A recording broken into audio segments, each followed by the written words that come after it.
여러분들은 모르시겠지만 외국인들은 우리 서울에 대해 굉장히 신기하게 생각합니다. 북한과 차로 불과 1시간 거리에 떨어져 있는 곳에 수도 서울이 있고 인구 1,000만 명이 살고 있기 때문이죠. 이 사실을 신기하게 생각하던 영국의 한 국방부 요원은 직접 서울에 와서 일일이 방어망을 확인하였고 놀라움을 금치 못했습니다. 그리고 확실하게 결론을 내렸습니다. 이제 서울은 못 뚫는다. 서울은 도시 요새였기 때문입니다. 6.25 전쟁 이후 서울은 어떻게 변하였을까요? 우리가 살고 있는 서울의 이야기 지금부터 시작합니다. 안녕하세요. 저는 알렉스 왓슨이에요. 저는 20년 넘게 영국 국방부에서 전략 분석관으로 일했어요. 도시가 어떻게 공격을 막을 수 있는지 연구했어요. 런던, 베를린, 도쿄 같은 수도들을 살펴봤어요. 그 도시들은 강이나 산 같은 자연 지형이나 방벽을 이용해서 적이 가까이 오지 못하게 했어요. 그런데 제가 본 수도 중 가장 궁금했던 곳은 한국의 수도 서울이었어요. 왜 서울이 특별할까? 궁금하시죠? 서울은 북한과 불과 40km, 그러니까 25마일 정도밖에 안 떨어져 있어요.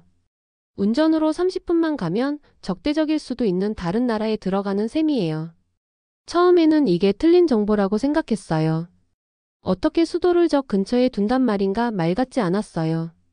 그래서 동료들과 함께 지도를 보며 한바탕 웃었어요. 오타가 분명해. 어느 나라가 이렇게 어리석게 수도를 배치하겠어? 라고 말했어요. 하지만 마음 한구석에는 분명히 이유가 있을 거라는 생각이 들었어요. 한국 사람들이 그렇게 무모하게 수도를 만든다고? 분명 나보다 더 아는 게 있을 거야. 그래서 직접 비행기 표를 끊고 서울을 가보기로 했어요. 인천국제공항에 내리자마자 설레는 마음과 긴장감이 동시에 밀려왔어요. 비행기에서 내리니까 사방이 빽빽한 건물과 거대한 도시 풍경이 펼쳐졌어요. 한강이 거대한 리본처럼 도시를 가로지르고 있었어요. 강은 넓고 평화로워 보였지만 단순히 도시를 예쁘게 보이게 하는 역할 이상이 있을 거라 느꼈어요. 비행기가 활주로를 달리는 동안 창밖을 보며 생각했어요. 이 한강이 정말로 수도 전체를 지키는데 도움이 될 수 있을까?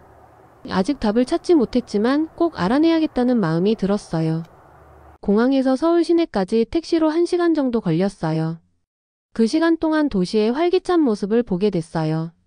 가족들이 옹기종기 사는 높은 아파트 동들도 보였고 네온사인으로 반짝이는 식당과 상점들로 가득했어요. 차와 버스, 사람들로 붐비는 거리 풍경이 눈에 들어왔어요. 작은 공원에서 춤을 연습하는 어르신들도 보였고 화려한 교복을 입고 학교로 달려가는 학생들 무리가 보였어요. 이른 시간인데도 서울은 이미 살아 움직이는 도시 같았어요. 하지만 동시에 북한이 정말 가까이 있다는 사실이 떠올랐어요.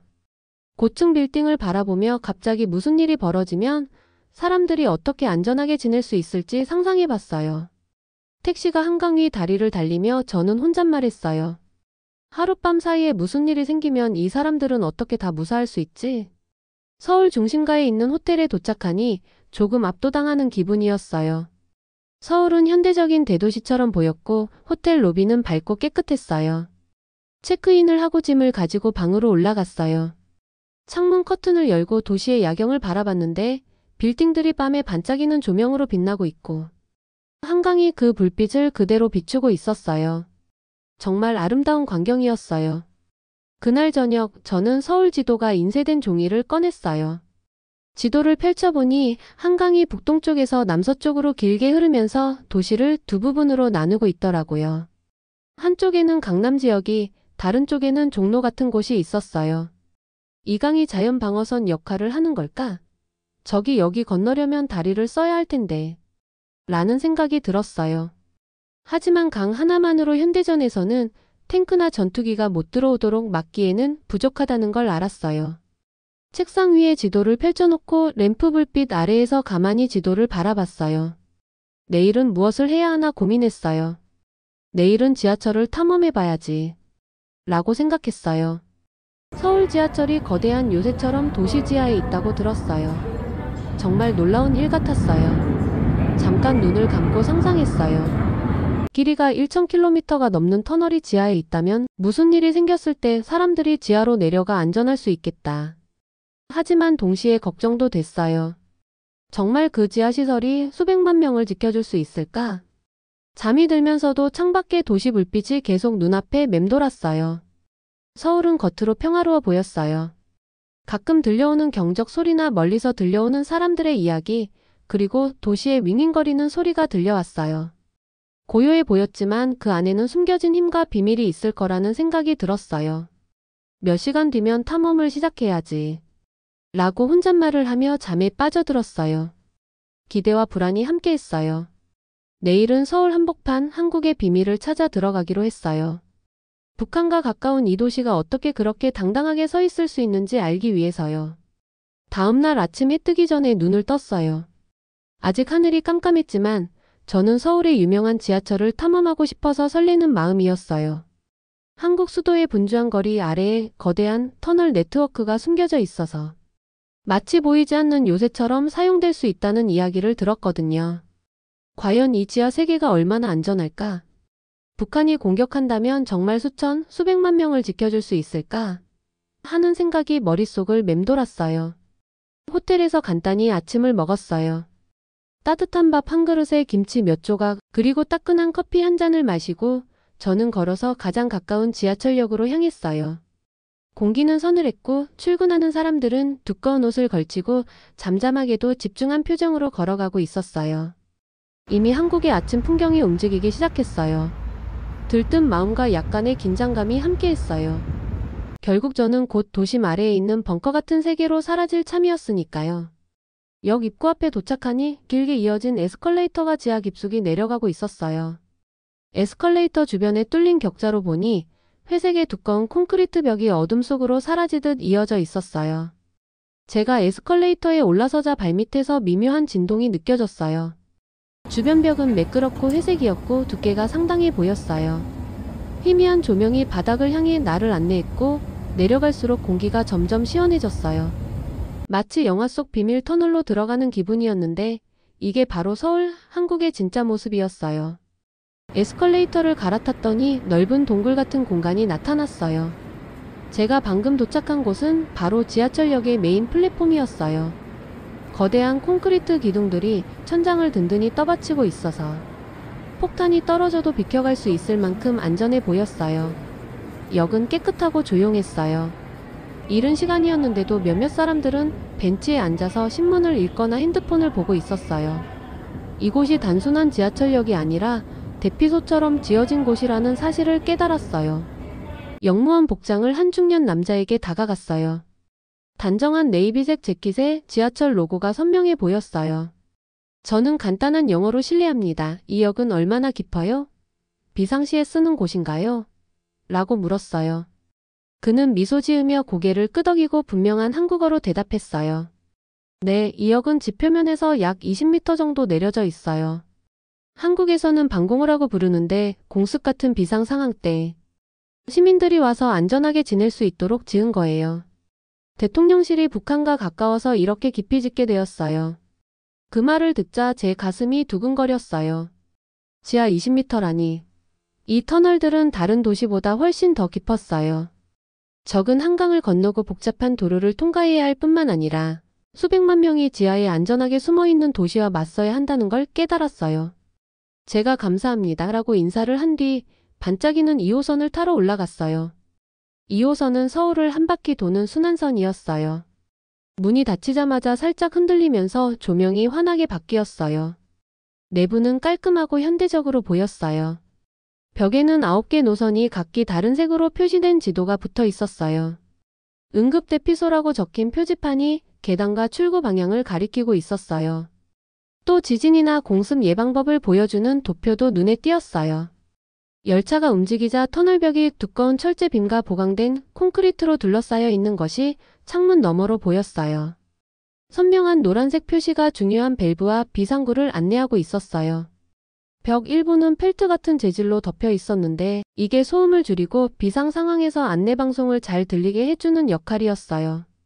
열차가 쾅쾅 흔들리며 달릴 때면 수많은 시민이 이 터널로 우르르 내려와 초록색 비상구 표지를 따라 안전하게 이동하는 장면을 상상하게 되었어요. 몇 정거장 뒤 강남역에 내렸어요. 서울에서 가장 붐비는 허브 중 하나였어요. 사람들 사이를 헤치고 에스컬레이터를 더 타고 내려가니 또 다른 층이 나왔어요. 복도는 넓고 목재 벤치가 줄지어 있었어요. 그리고 구급 상자, 물병, 담요가 가지런히 정리된 상자들이 쌓여 있었어요. 천장 부근에는 대피소라는 표지판이 붙어 있었어요. 마치 폭풍 전의 고요 같은 느낌이었어요. 사이렌이 울리면 수천 명이 이곳에 모여서 함께 대기하는 장면이 눈앞에 그려졌어요. 입구 근처에서 일하던 젊은 영무원에게 대피소에 대해 물었어요. 안녕하세요. 여기 대피소는 정말 튼튼해요. 비상 때 안전해요. 그녀의 미소가 환하게 빛났어요. 제 신분을 밝히자 제 손을 잡아 작은 모니터로 데려갔어요. 그 모니터에는 서울 전역의 교통 CCTV와 지하철역 카메라 영상이 실시간으로 비쳐 있었어요. 제가 이런 대피소를 많은 사람이 알고 있나요? 라고 묻자.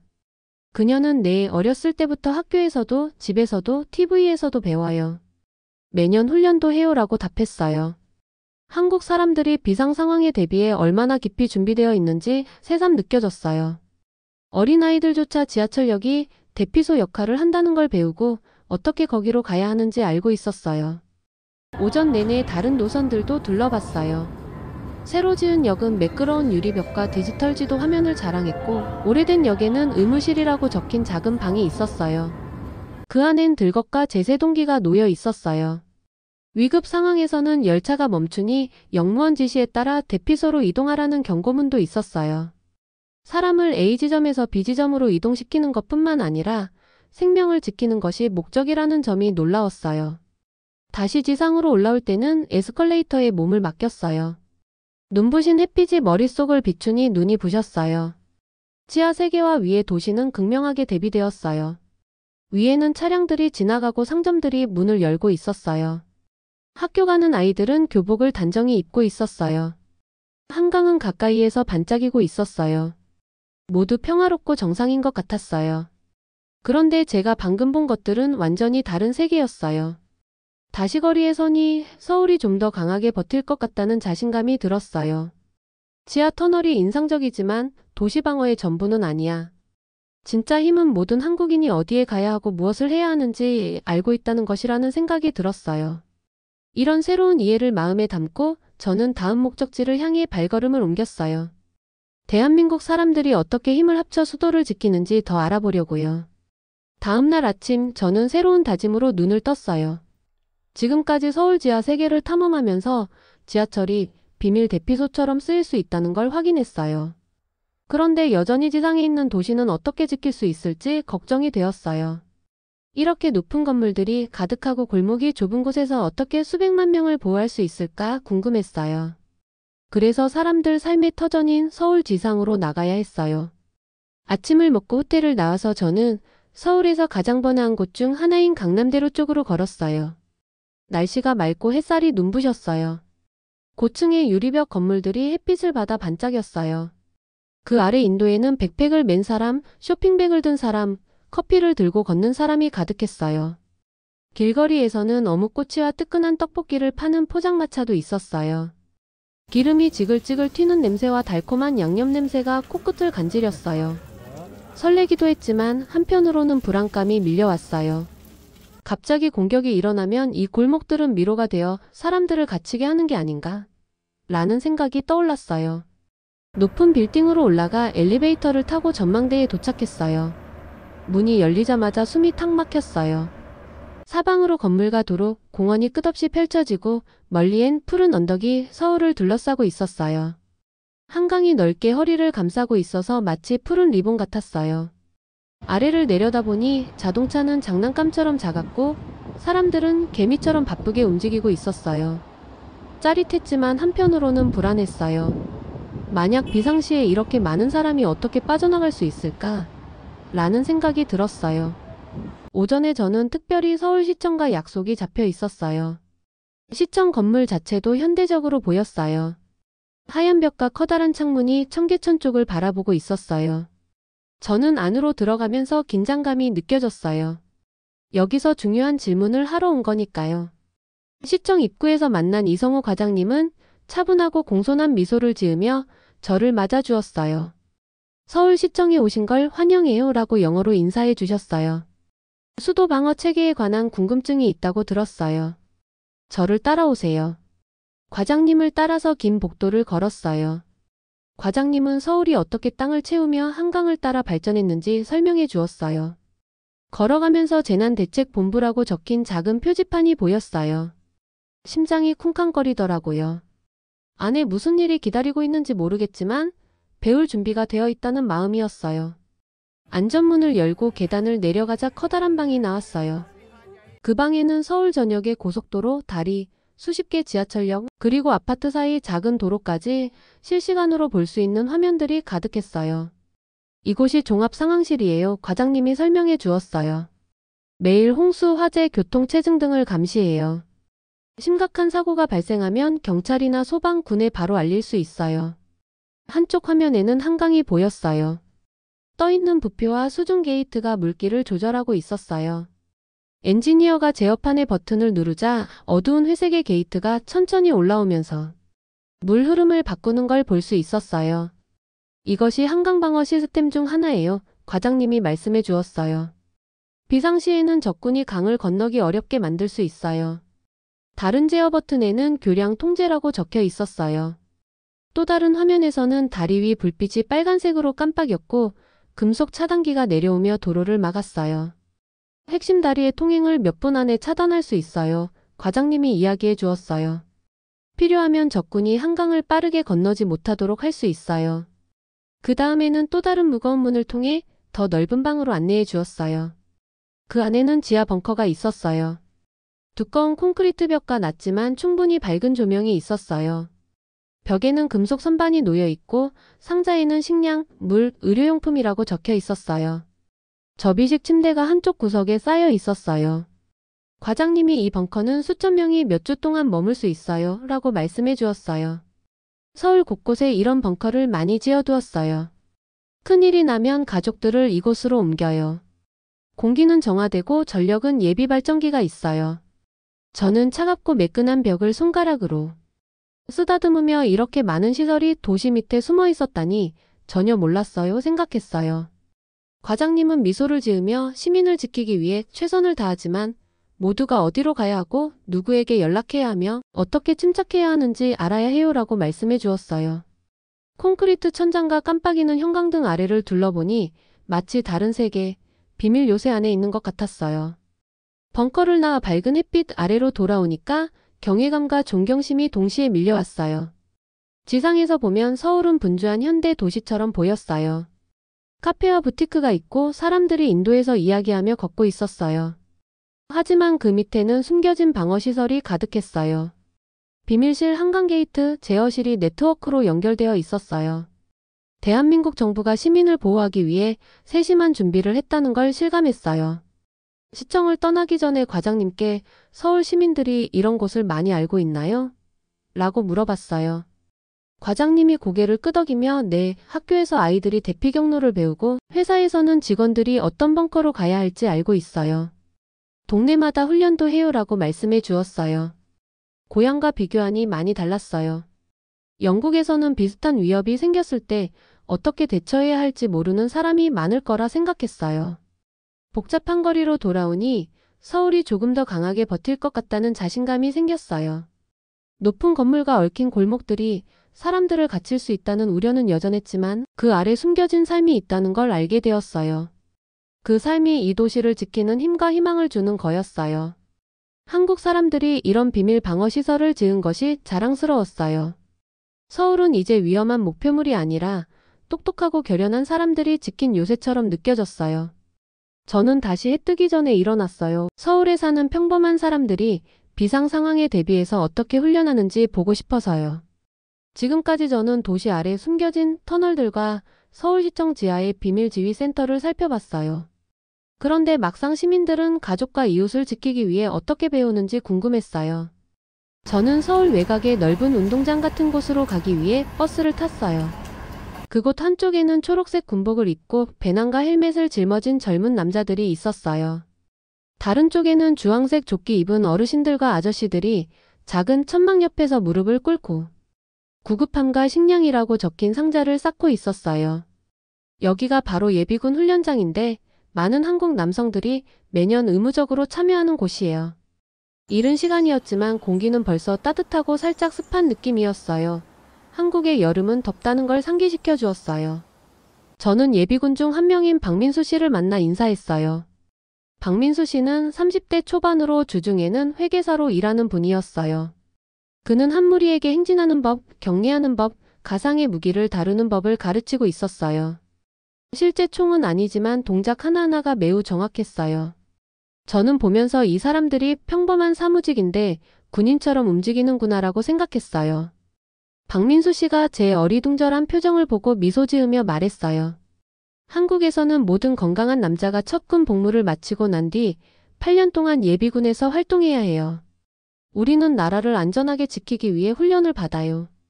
서울에 무슨 일이 생기면 우리가 도와야 하니까요. 저는 여기서 어떤 종류의 훈련을 하나요? 라고 물었어요. 박민수 씨는 임시로 설치한 장애물줄을 가리키며 오늘은 지하철 대피소처럼 터널 속을 지나며 이동하는 훈련을 해요라고 대답했어요. 또 응급처치, 간이 바리케이드 만드는 법, 무전이 안 터질 때 손동작으로 소통하는 법도 배워요. 저는 그들과 함께 낮은 울타리 밑을 기어가는 훈련을 따라갔어요. 유니폼이 바닥에 살짝 문질리자 먼지가 무릎 주변으로 일어났어요. 모두 조용히 동작에만 집중했어요. 훈련이 끝나자 이마에 땀이 맺혔지만 표정은 진지했어요. 저기 조금 떨어진 곳에서는 다른 예비군 그룹이 모여 지하철 터널 안에서 훈련을 하고 있었어요. 실제 열차 대신 목재 기둥과 종이, 상자로 터널 벽을 흉내내어 두었어요. 예비군들은 들것을 들고 조심스럽게 움직이며 앞에 연기가 있다는 상황을 가정했어요. 낮은 자세로 소형 손전등을 켜고 작은 목소리로 서로 대화를 주고받으며 침착하게 이동했어요. 장호신이라는 젊은 예비군이 우리는 지하철에 불이 나거나 적군이 침투했다고 가정해요. 그 다음 시민들이 안전하게 빠져나가도록 안내해요이라고 설명해 주었어요. 저는 시끄럽고 복잡한 모의 터널 안에서도 그들이 침착하게 하나씩 이끌어가는 모습을 지켜보았어요. 저는 호텔방에 돌아와 런던의 동료들에게 마지막 메시지를 보냈어요. 서울은 단순한 도시가 아니에요. 시민들이 만든 살아있는 요새예요. 전 세계가 한국의 예를 배워야 해요. 진정한 방어력은 단합과 준비에서 나온다는 걸 알아야 해요라고 썼어요. 저는 이곳에 대한 깊은 존경심을 느끼며 미소 지었어요. 잠들기 전에 창밖으로 반짝이는 서울의 불빛을 바라보았어요. 감사한 마음과 경외심을 느꼈어요. 저는 방문자로 왔지만 이제 세상을 향해 전할 교훈을 얻고 떠나요. 사람들이 함께 일할 때 집은 어떤 벽이나 무기보다 더 단단해진다는 걸 배웠어요. 그리고 그게 바로 서울의 진짜 이야기인 것 같아요. 이렇게 해서 한 영국인의 이야기를 들어보았습니다. 우리 한국의 이야기가 널리 퍼지기를 바랍니다. 구독과 좋아요 눌러주시면 더욱더 좋은 영상으로 보답하겠습니다.